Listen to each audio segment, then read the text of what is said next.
what you want, when you want it, where you want it. This is The Mesh. This podcast is sponsored by Jackson Creative, a custom communication agency located in downtown Hickory, specializing in online content creation. To learn more, visit thejacksoncreative.com. Jackson Creative, we tell your story.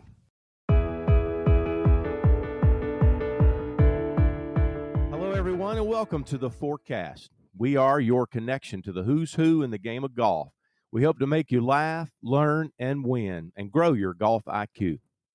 I'm your host, Allen Burton, Director of Instruction for the Allen Burton Golf Academy at Lake Hickory Country Club in Hickory, North Carolina. I want to thank our listeners for tuning in. You can find us on themesh.tv, along with all your other favorite podcasts at themesh.tv. And you can check us out on Apple Podcasts. You can check us out on Spotify, Stitcher, iHeartRadio, Stitcher, all the basic podcast platforms that are out there. So I want to thank our listeners for tuning in. I have a fantastic guest today. I'm very pleased to have a little time to chat with our good buddy up the road there in Morganton, North Carolina, caddy for Kevin Kisner. And with us this morning is Mr. Duane Bock. Duane, thanks for taking some time out with us, buddy. Glad you're here. Absolutely, Alan. Good morning. Yeah.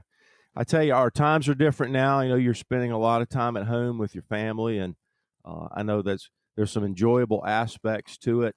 How are things going there in the environment there in Morganton there at your house? Tell me about your day. What's happening most days? Yeah, it's kind of like Groundhog Day, to be honest with you. I mean, every morning the kids get up and have breakfast. They check their online assignments. They do their work, have a little bit of reading time, a little bit of study. We have lunch, and then we head out to the golf course. So we are fortunate enough here that our club, Mimosa Hills, is open. It is restricted to members only, and the driving range is not shut down, but just irons only, that type of deal. So we're not touching the golf balls, we're not touching the flag sticks, the rakes, and all that other stuff is up. But we're able to get out and exercise a little bit and walk 18 holes and play some golf with the kids every day. So that's kind of been the routine. Well, that's great. I know you're very proud of your youngsters. I'm really excited watching their careers from the sidelines and seeing the great things that your daughter and your son are doing. You know, Alec and Albany, both great accomplished junior golfers. Are you their primary swing instructor, or you just play dad, or how does that go in your house? It depends on the day, I guess. Yeah. Some days they like to listen. Some days they don't. I'm fortunate enough that Jimmy Piercy, the head pro here at Mimosa, he's great with juniors. His communication with the kids is great. And then another kid that is at Mimosa, he's a mini tour. He's a playing professional. He qualified for the Wells Fargo and made the cut last year at Charlotte. He's made the cut a couple of times at some web.com events, or now Corn Ferry events. So the kids really look up to him. He plays some golf with them. He gives them some tips on the driving range, and they seem to listen a little bit more as far as the physical side of the game from those two. And I'm out there playing with them and just trying to help them manage themselves around the golf course a little bit better. And then we like to keep stats. We keep stats on, how many, shots we threw away around the greens. I'm a big believer that my career was spent because I hit a lot of fairways, and then I beat people around the greens with chipping and putting. I was never really a top ball striker, but and that's a big part of the game, I believe. And even caddying for Kevin, Kevin doesn't bomb the golf ball. He has to manage himself around the golf course to beat these guys, and that's what we do very well. And so that's what I try to install into my kids. Well, that's a fantastic message, and I know for our listeners, just to kind of understand where you've come from as a golfer. I mean, you started out as a golfer, not a caddy, and you were a fantastic amateur golfer, as well as a pro for about 12 years. And so kind of going back into those days, I know you played college golf at Campbell University, and you came out of East Hampton High School, and you're now a Hall of Fame there, Hall of Fame member at the East Hampton High School. Sports Hall of Fame. That's fantastic. And take us back to those college days and your tournament win there at the North-South in Pinehurst. I think it was 1992. That's a phenomenal accomplishment. I was looking through the past champions at that tournament. It's just the who's who in the game of golf. I mean, you got Jack Nicklaus's son, you got Davis Love, you got Curtis Strange. I mean, these are the golfers of legendary stuff. And you were the 92 North-South amateur champion. So tell us about how you prepared for that win, and what did you do to be successful at Pinehurst number 2 as a golfer? Well, it kind of leads up to my road. When I played, I grew up in New York, Long Island, New York, in East Hampton, and so coming from a small area, I wasn't recruited when it came to going to college. So I had to kind of fight my way into some places, and I looked at some schools, and Campbell was the only school that would give me an opportunity to just come on campus and try out with the team. Everybody else, it was going to be a walk-on tryout type of deal where if I got through walk-on tryouts, then I could practice with the team for a year. And then the second year, maybe if I was good enough, I could go through the qualifying process and maybe make the team. But Campbell said, hey, you come on here and you're a walk-on and you go to tryouts. If you're good enough to make the top 5 or 6, whatever was going to travel, then you would travel. So I decided to come to Campbell, and I went there, and fortunate enough, I was able to get through the qualifying process right away, and played all 4 years at Campbell, and worked my way up into to be a scholarship player, and then my 5th year, I took 5 years to graduate at Campbell, and Campbell was nice enough to invite me back to school and let me become the assistant John Crooks as the the head coach. So I was his assistant for a year of my 5th year. So I was still able to go to school, graduate, stay around the game, stay around competitive golf, and then I graduated in '92 and left Campbell and went straight over to Pinehurst, and after I guess, what is it, 6 days and 8 rounds of golf, and two rounds of stroke play, and then into the round of 64, and managed to get through all my matches and win that early in the summer of 1992, which propelled me to be number 9 in the country as an amateur. Yeah. And but that, just having to fight for everything that I've had to earn everything, I guess to say, is so that match play kind of mentality is really I love it.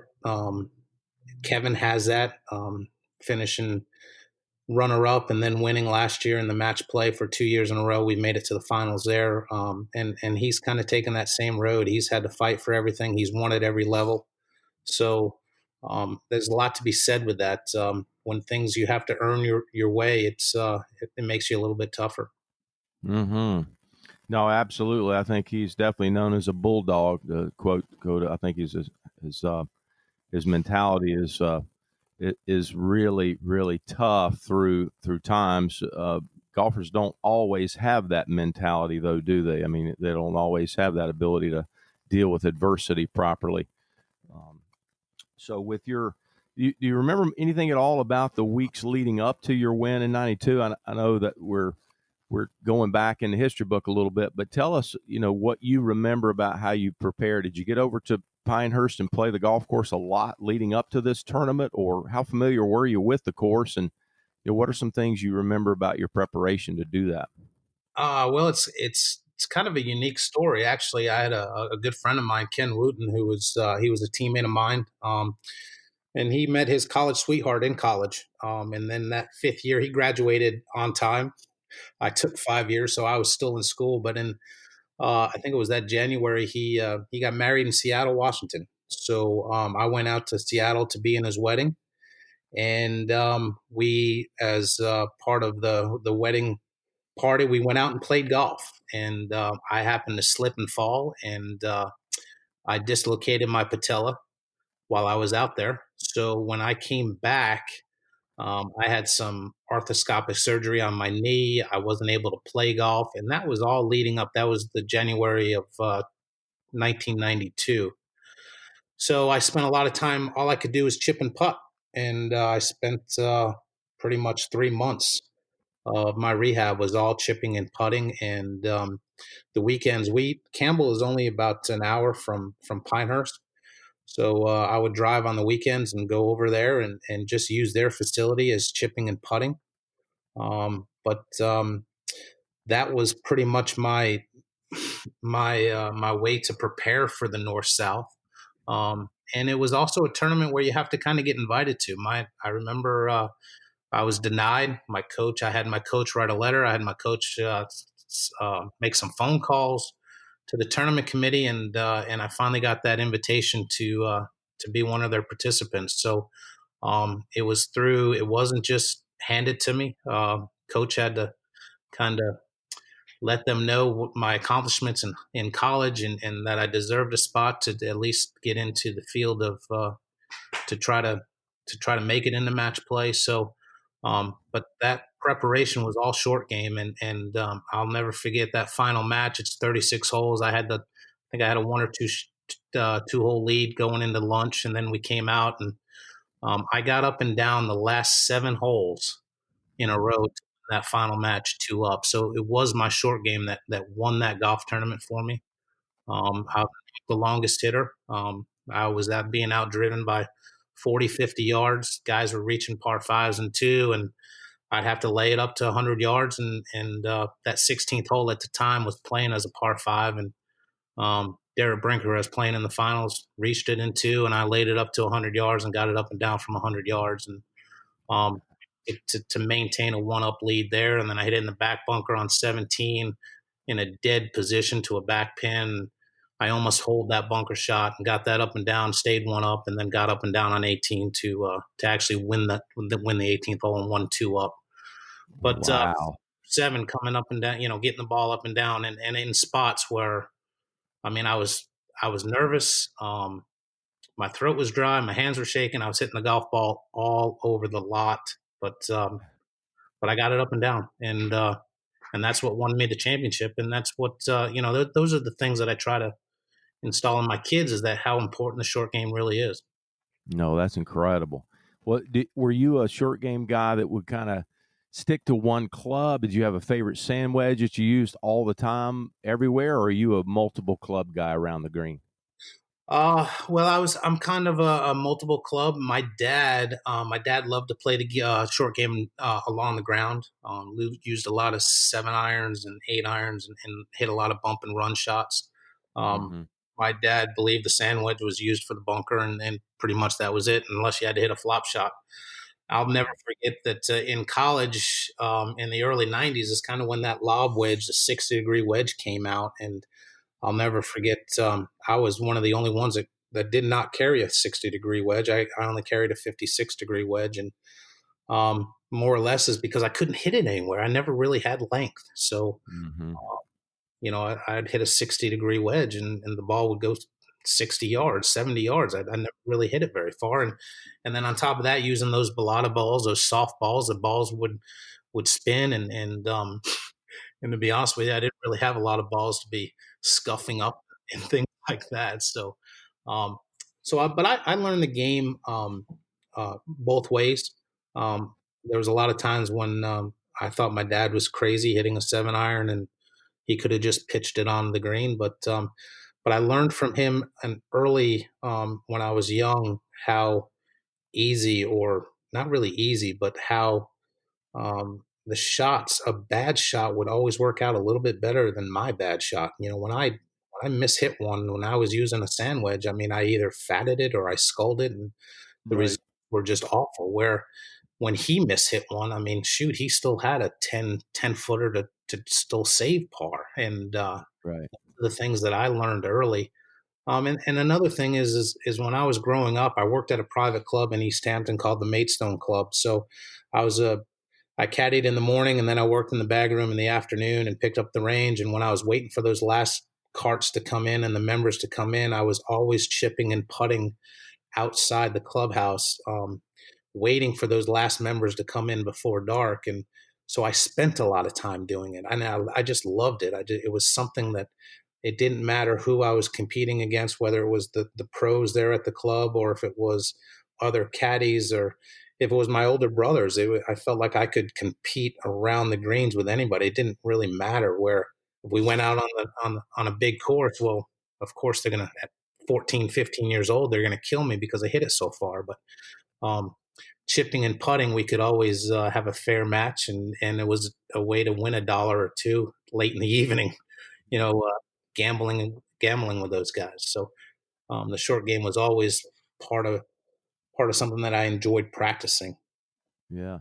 Now, was your childhood spent with long hours and days on the golf course, or were you a multiple athlete? Did you play other sports as a youngster? I did. I played all golf. Well, baseball was Little League. I played baseball all the way through 8th grade. It was Little League all the way through until 7th grade.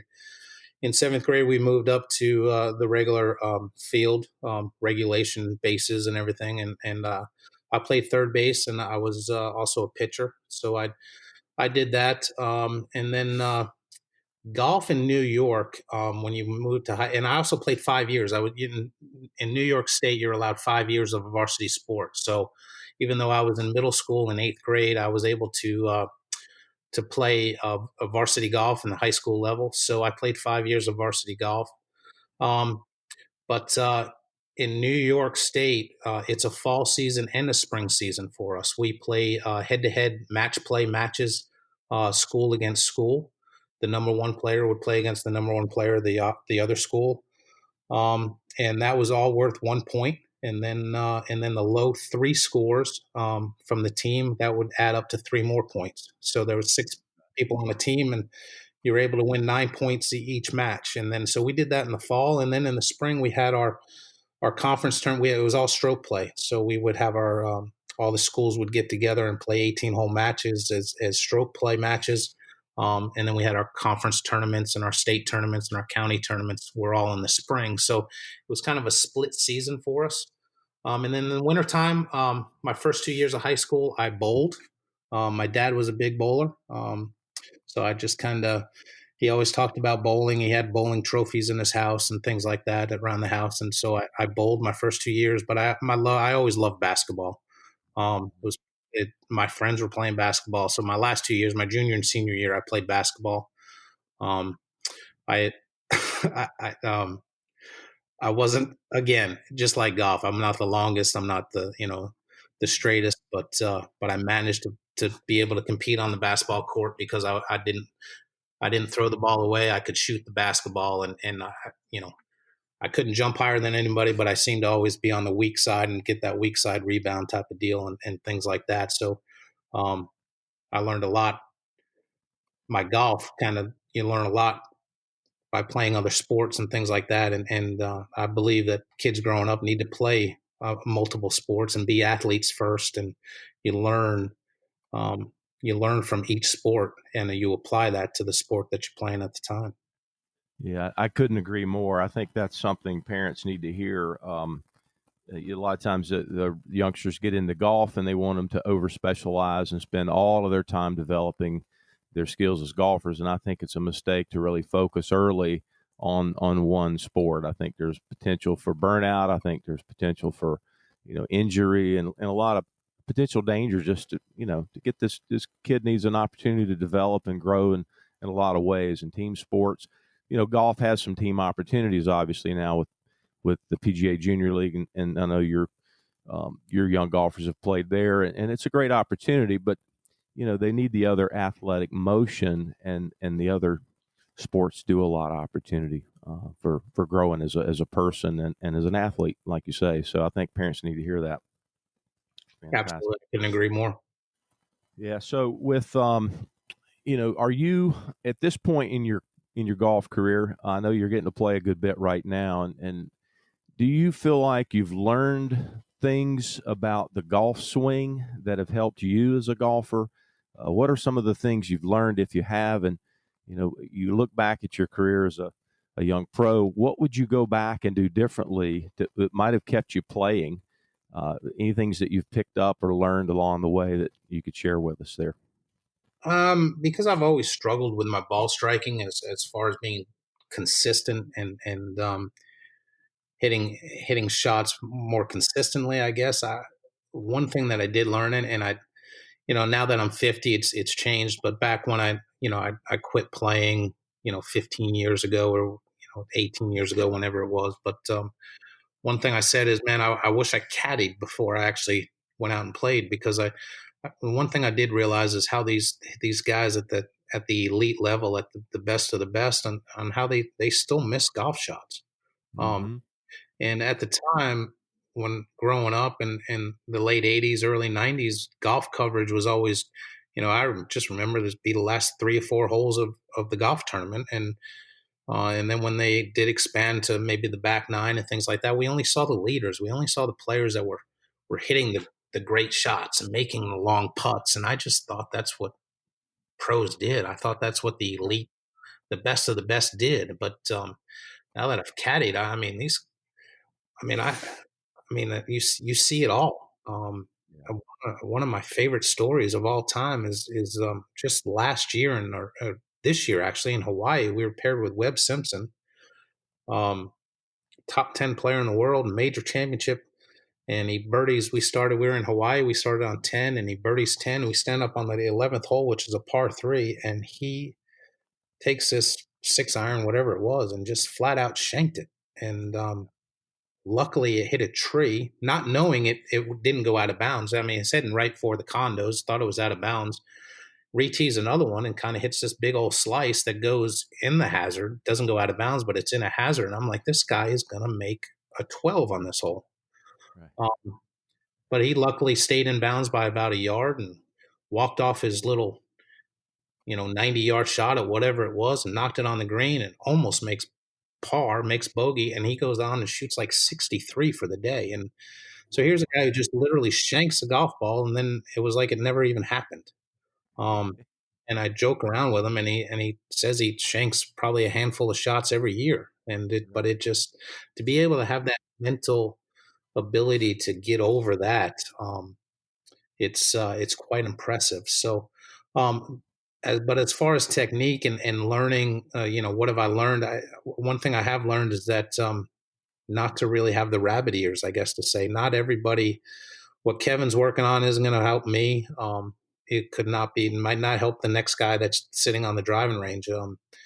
Instruction is very important. Finding an instructor that knows your golf swing, that there isn't a blueprint for everybody. But getting an instructor in front of you that understands your golf swing, that can break down your golf swing, and just because I'm standing on the range, the member next to me doesn't need to be working on the same thing that I'm working on. So, right. I think instruction is a very, very an important tool to have. Somebody to be your eyes, because feel and real are two different things. I really, it's like I think I'm doing something, and then you put it on video and it's like, oh my gosh, I'm not even close to that. Right. So instruction is very, very important. Somebody to look over you and watch what you're doing. Yeah, well, I appreciate you bringing. Yeah, well, I appreciate you bringing that reality to the conversation, because I have a conversation often with my players that they're saying they want to be more consistent with their ball striking. They want to be more consistent with their golf swing. And the analogy I used oftentimes is the golf swings are like signatures. I mean, you have a signature. You might recognize your signature, but if I ask you to write your signature down on a piece of paper 10 times in a row and make them look exactly the same, you won't be able to do it. There'll be subtle variations in each of those signatures, and golf swings are kind of like that. The human skill is amazing, but it's not designed for absolute mechanical perfection over and over and over again. So I think that's really interesting. Absolutely. But, every golfer wants to be more consistent. Every golfer wants to hit it farther. And what have you learned about the accuracy component of a golf swing? Tell me what your knowledge says about hitting a golf ball with some reasonable accuracy, control, and direction. Well, I think that comes with understanding your golf swing. I think that once you understand your golf swing and what you're working on, and learning why a ball went to the right or went to the left, You can apply what you already know and correct that, and that's where, again, instruction is so valuable. But I just going back and the career that I've been fortunate enough to be 12 years now with Kevin, and so I've been with him through his whole professional career that he's needed a caddy. So we've been through four instructors, I believe. He's been on with John Tillery now for the last 6 or 7 years. Um, but going through some instructors before John, Kevin didn't quite understand why he was hitting certain shots. Felt like he was doing the same things, but one would produce a ball that went to the right, and one would produce a ball that went to the left. And then on top of that, also distance control was be off because it'd be a slight mishit. So once he understood the reasons why he hit certain shots, and then could apply that especially while we're out competing during the round, its consistency got so much better. Yeah. And that's the biggest thing about consistency, is understanding what produces certain shots. And even my son's only 13 years old. He's starting to learn why a ball went left or why a ball went right, and then applying just in his pre-shot routine what he needs to do. If he's missing multiple shots to the left, what he just needs to do to feel he needs to accomplish during a pre-shot routine. So when he gets over the ball, then he just can go ahead and hit it. Right. Now, is Kevin, as a player, is he what you'd consider a very technical guy? Does he have a TrackMan? Does he use TrackMan, measuring what's going on with his face and path and attack angle and carry distances? Or is he just a guy that feels like, no, I don't need that, I want to kind of figure it out with feel? Or how does he go about what he does? Yeah, Kevin's one of the few that does not travel with a TrackMan. He doesn't own it. Now his teachers, of course, they own it. Short Game even has it. So when he gets on a TrackMan, it's more as we call the weeks off, for just instruction. But while we're playing, we will get on a TrackMan, but we'll go through the wedge. They have a wedge combine on there, so where it'll spit out a number, and then he has to hit it that number. So we use the TrackMan for that. But he's not very technical. He's a lot of feel. I think that's why he's such a great putter. He sees the shot. He sees the flight of the shot, the trajectory of the shot. Now he understands what he has to do to, in his golf swing to produce that shot. But when he's over it, no, he just it's kind of more of a look and react, and the same with putting. He just he sees the shape of the putt. I'm a straight line putter. That's why I feel it's difficult for me to read greens for him, because he sees the curve in the putt, and so he does a lot with his eyes and with feel. So I would say he's not very technical in that aspect, but he knows his golf swing inside out. I mean, it's not. Yeah. It's kind of a combination. I think when he's competing and when he's out on the golf course, he's feel. But when he has a week off and he's grinding, he's very technical. That's interesting. I think that's what brings him to that elite level, and he's able to understand the technical elements of his swing. But when it comes down and the bell rings and you got to compete, you're trying to play the golf shots. You're trying to see them and feel them, and not understanding numbers necessarily, other than yardages. I think that's fantastic. That's why he's an elite player. So go back a little bit to where you met Kevin. I know the history says that you guys met at a U.S. Open qualifier, and he unfortunately missed qualifying that particular week by one stroke, I think, from what I've read. That led to a career with a top level player. When you finally did get into a U.S. Open, do you remember the first U.S. Open you guys qualified for? Yeah, well, we first it was kind of almost full circle. The first time I ever met Kevin was in Memphis, Tennessee. I was caddying for a kid at the time. He no longer plays, but his name was Doug LaBelle. He was on tour. I caddied for him for 2 years.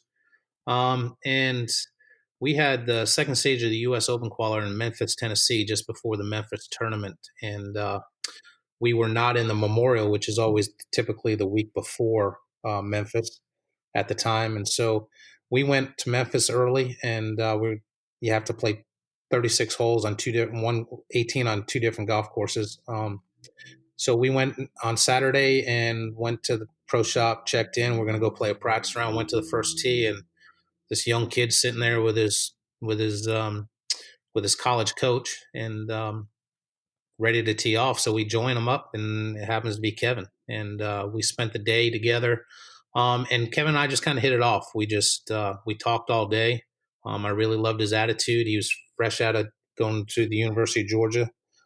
Just won the national championship and things like that. So we hit it off. I loved how he was asking Doug a lot of questions about the tour, tour life, things to get better, what he needed to work on.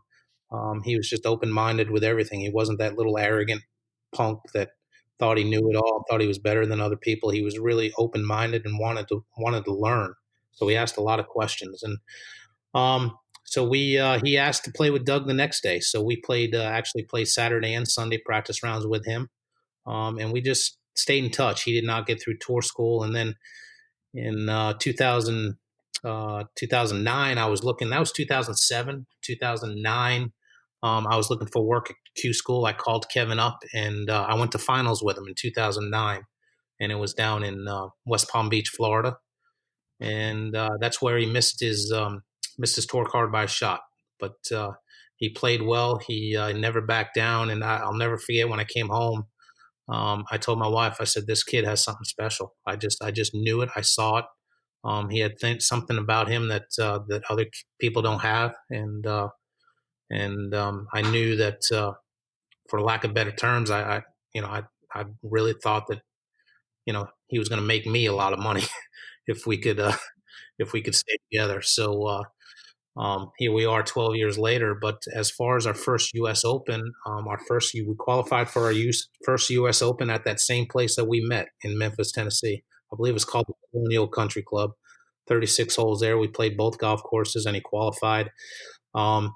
And then it also happened to be back at Pinehurst where I won the North-South. So qualifying was at the same venue as where we met, and then our first U.S. Open together was Pinehurst, North Carolina, where I won the North-South. So it was pretty neat to get back there and play, and it also happened to be his daughter was born. I think it was either that Monday or that Tuesday of the U.S. Open. So I was there and I was on site, and I did my coursework and stuff, but he didn't show up until late Wednesday, and we went out and played about 3 holes of a practice round. A thunderstorm came in, and they called everybody off the golf course. So he played 3 holes of a practice round before on his first U.S. Open. Unfortunately, Wow. the cut, but yeah, that was our first major experience. Well, that's a fantastic story. That's what I was looking for in bringing that to our listeners. I think that's really magic stuff. Golf is full of magic, and you're part of it on a weekly basis normally out there. And right now, we're not getting to see the magic. What are your thoughts about as the year picks back up and you guys get back out there? What are your thoughts about the season, and what do you think will unfold for the PGA Tour this year, being so different? What are your thoughts? I think the PGA Tour is in a tough spot. I just the longer this plays out, and the longer we're suspended from playing, it's just I don't know how they can complete the season. It's I think set to end the end of August, sometime around that time frame, and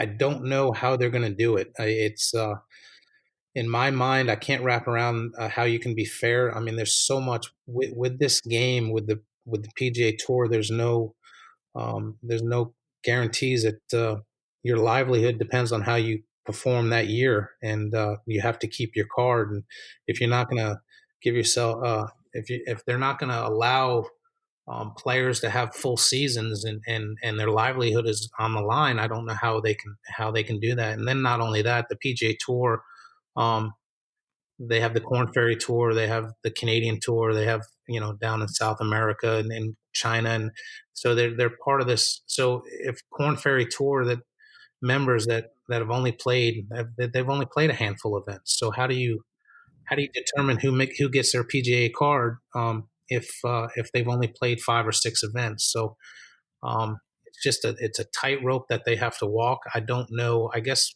once they figure out when we can get back to playing, they're saying middle of May right now, which is a month away.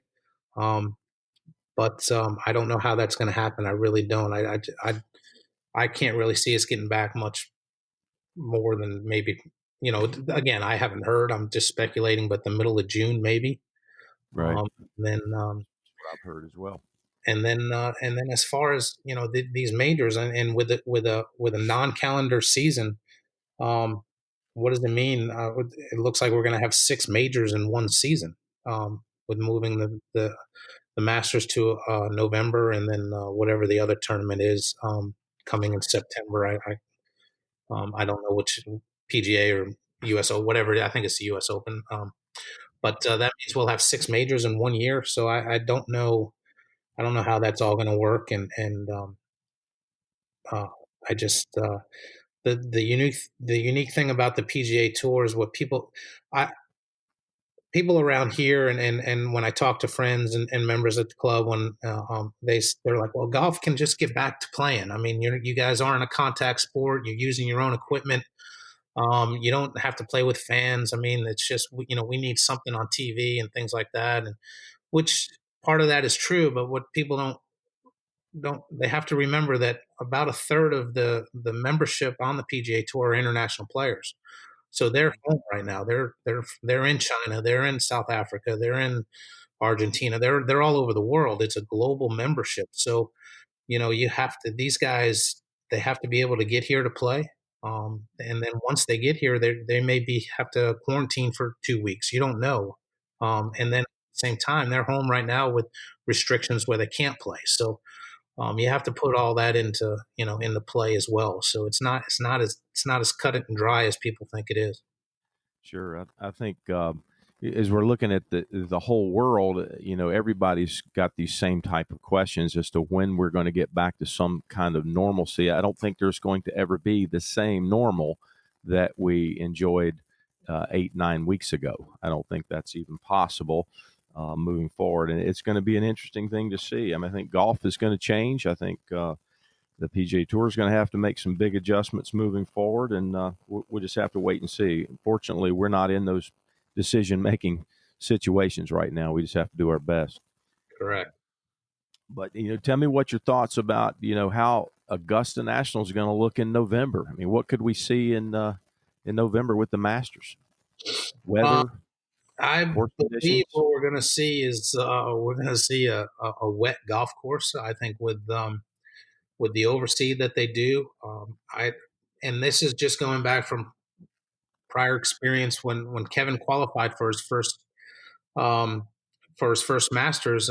One thing that you're able to do is you kind of become a member of Augusta when you qualify for it. So Kevin spent that winter, that off season, going over to Augusta, living in Aiken, only about a half an hour away.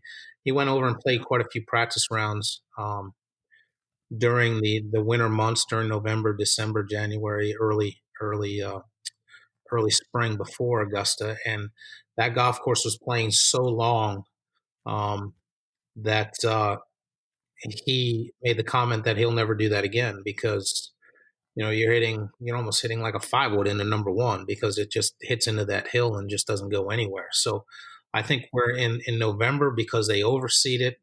You have to put water on those fairways. It'll, no doubt in my mind, it's going to look beautiful, but it's going to play into the hands of a longer player, the guys that can hit it. It's going to be softer, so the fairways are going to be, even though the rough isn't that bad.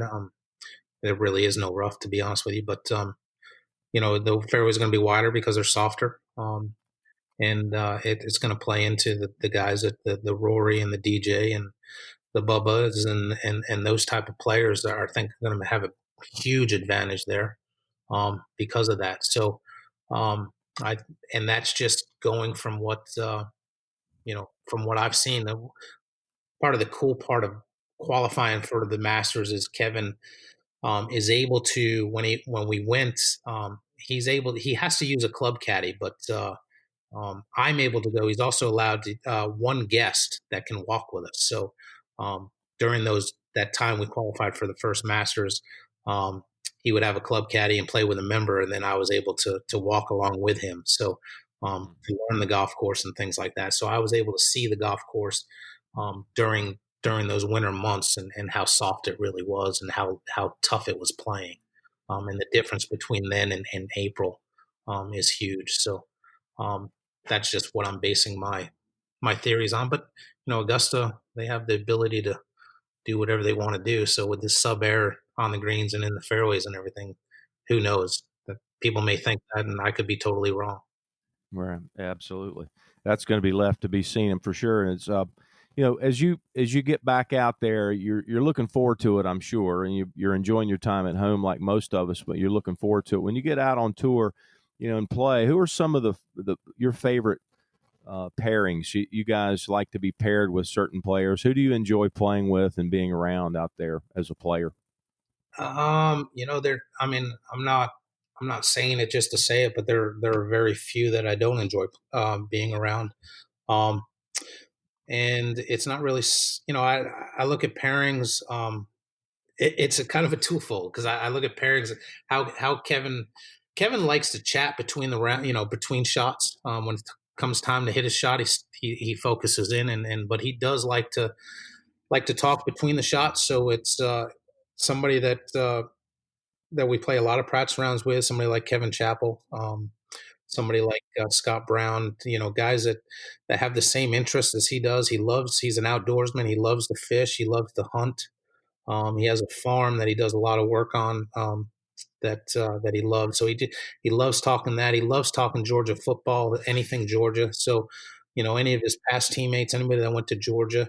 But the reality, when I look at the pairings, I always think about who's the caddies in the group, because that's who I'm going to have to spend the day with. Right. They're all such, they're just such great guys. I mean, we're a big fraternity out there, and there are very few that I don't enjoy being around. And there may be a few guys out there that we don't see eye to eye, and we probably never go to dinner with. But when it comes down to work, and if I need some help raking a bunker or getting something done, I mean, we have each other's back. And for 5 hours we're out there, it's all good. And but as far as Kevin, I just love to see that pairing when I know that he can have that banter with somebody like he loves Bubba Watson loves to kind of give that banter back and forth with Kevin, and talk about how hey, how far back did he hit driver off? Hey, he'll turn around. Did you hit driver or did you hit 3-wood? That kind of deal. And Kevin loves it, because he can give it and he can take it just as well as anybody else. So anybody that can give that banter back and forth is an awesome pairing for us. Yeah. So who's the funniest caddy that you hang around with? The absolute funniest personality as a caddy? One of the funniest that I love. People won't know him. He used to caddy for Colt Knost, and his name is John Davenport. He now caddies for Scott Brown. Scott and Kevin play quite a few practice rounds together, but this kid, he can take any situation and make a joke out of it. And just his little one-liners, some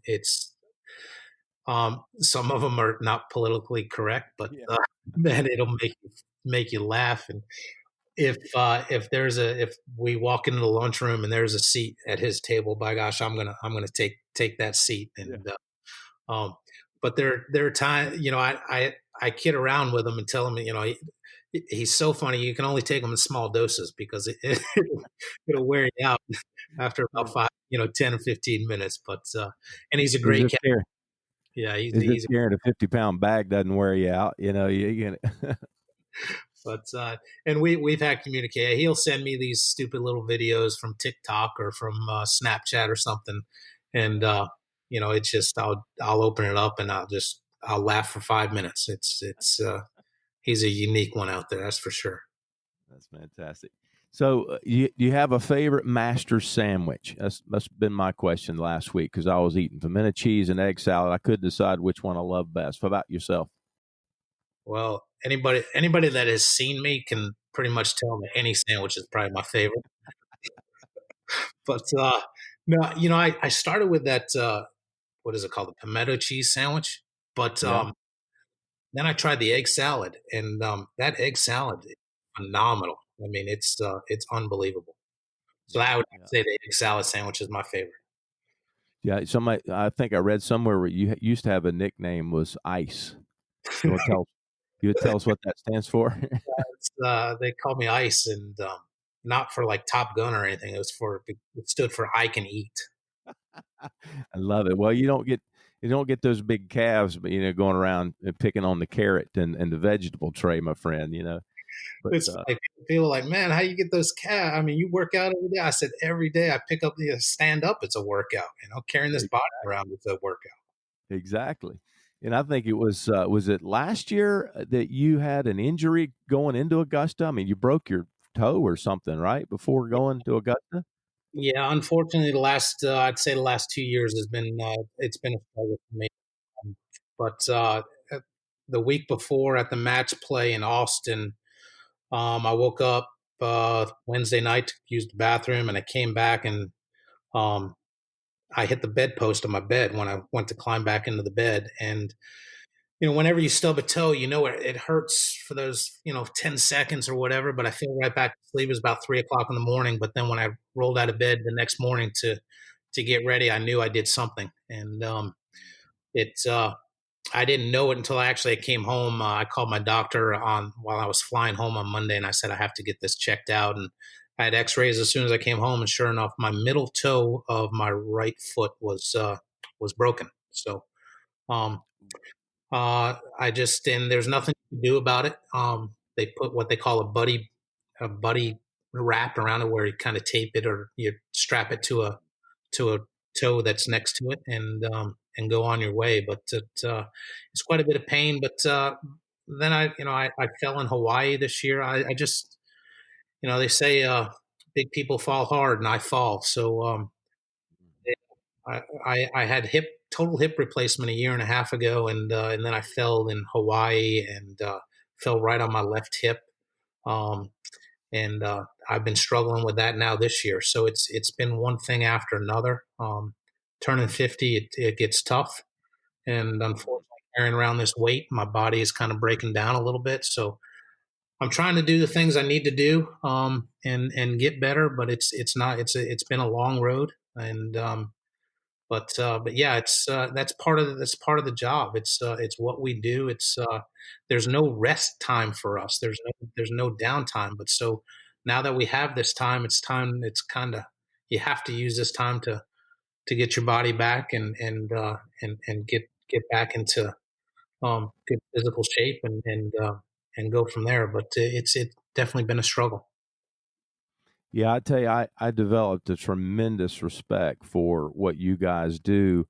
Last August, I got the opportunity to go to Ireland and play golf with three of my really good buddies, and we walked every round. We had caddies, but we didn't even carry the bag. And the walking, we played 8 rounds of golf in 10 days.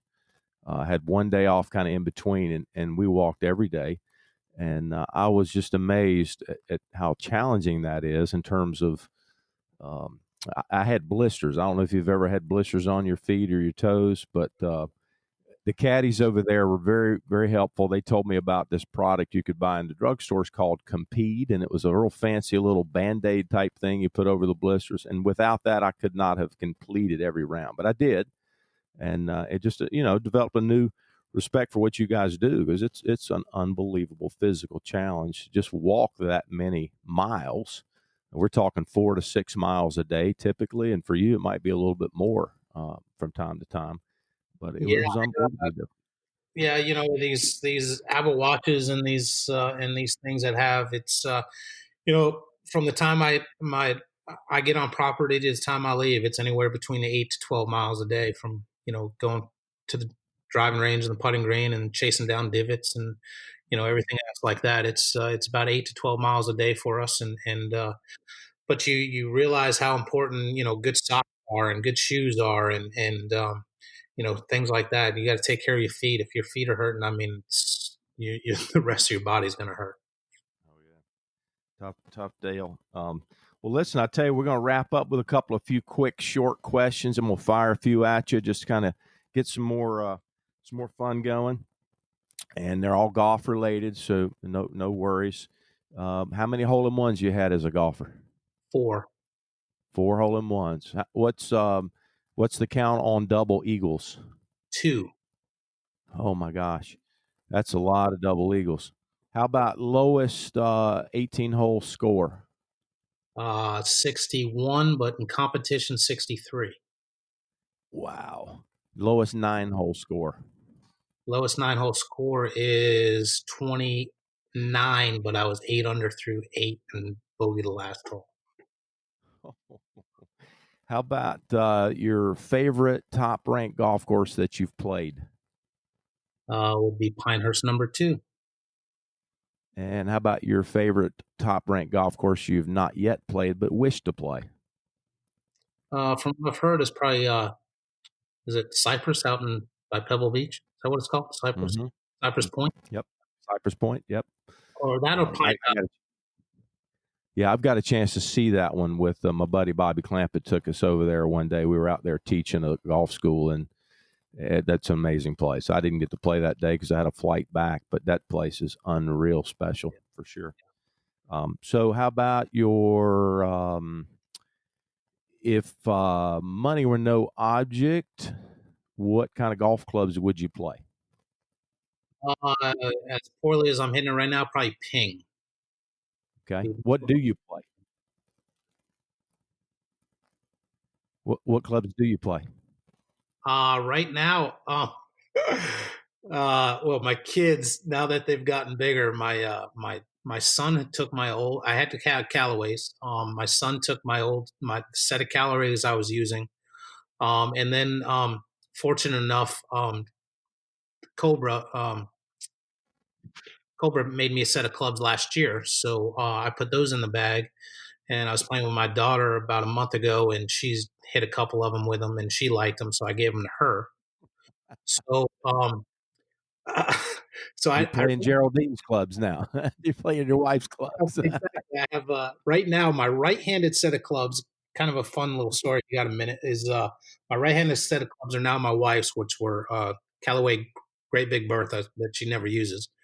But because of my my little issue with my hip and wanting to kind of take this time to kind of recover, I was getting a little bit of pain swinging right-handed. I could play a couple of days in a row, but then I'd struggle. I have a little bit of pain, so I decided to take up left-handed 2 weeks ago. So I am now the last 2 weeks I've been playing left-handed, and have a kind of a whatever clubs were laying around the inside of Mimosa Hills bag room is kind of what I've picked up. So I'm playing left-handed. Little Mac O'Grady.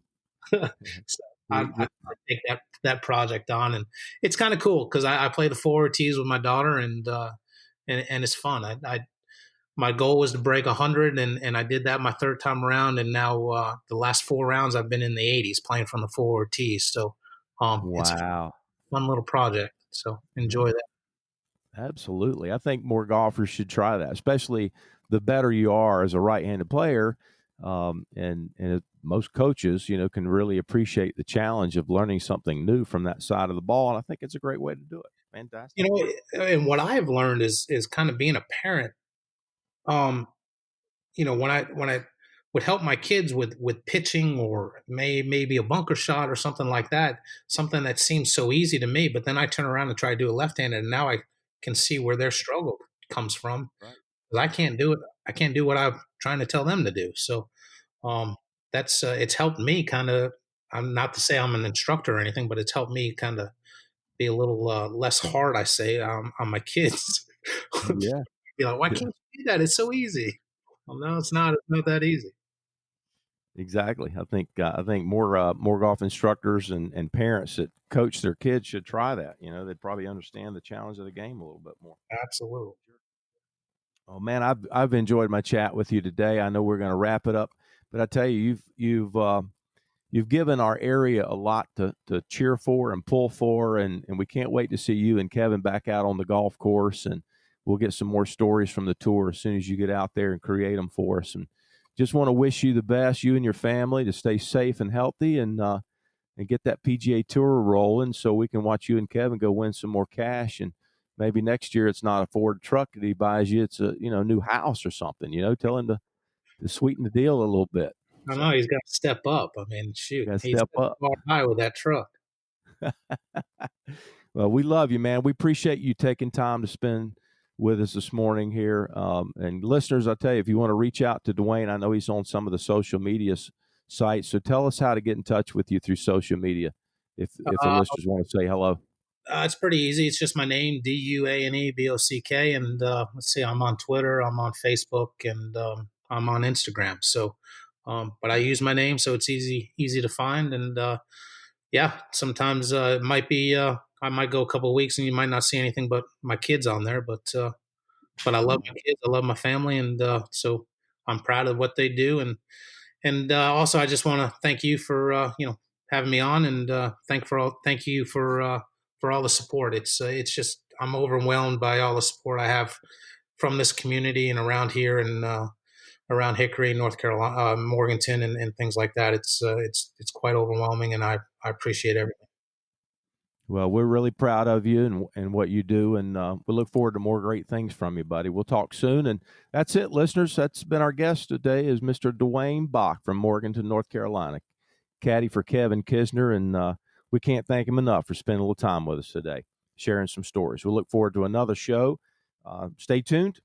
If you're an advertiser on the Mesh Podcast Network, it's a great low-cost way to reach a targeted audience. For more information on advertising on this show or other shows on the Mesh Network, you can send us an email at info@themesh.tv or by visiting the Mesh website at www.themesh.tv and clicking the advertise button. Thanks again, listeners, and Mr. Duane Bock for joining us. Stay safe out there, golfers, and if your golf course is open, get out and play. Social distancing as it is, it's an opportunity to learn, grow, and enjoy.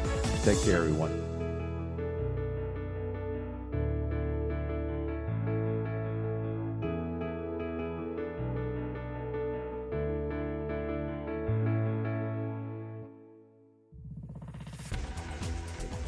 You've been listening to The Mesh, an online media network of shows and programs ranging from business to arts, sports to entertainment, music to community. All programs are available on the website as well as through iTunes and YouTube. Check us out online at themesh.tv. Discover other network shows and give us feedback on what you just heard.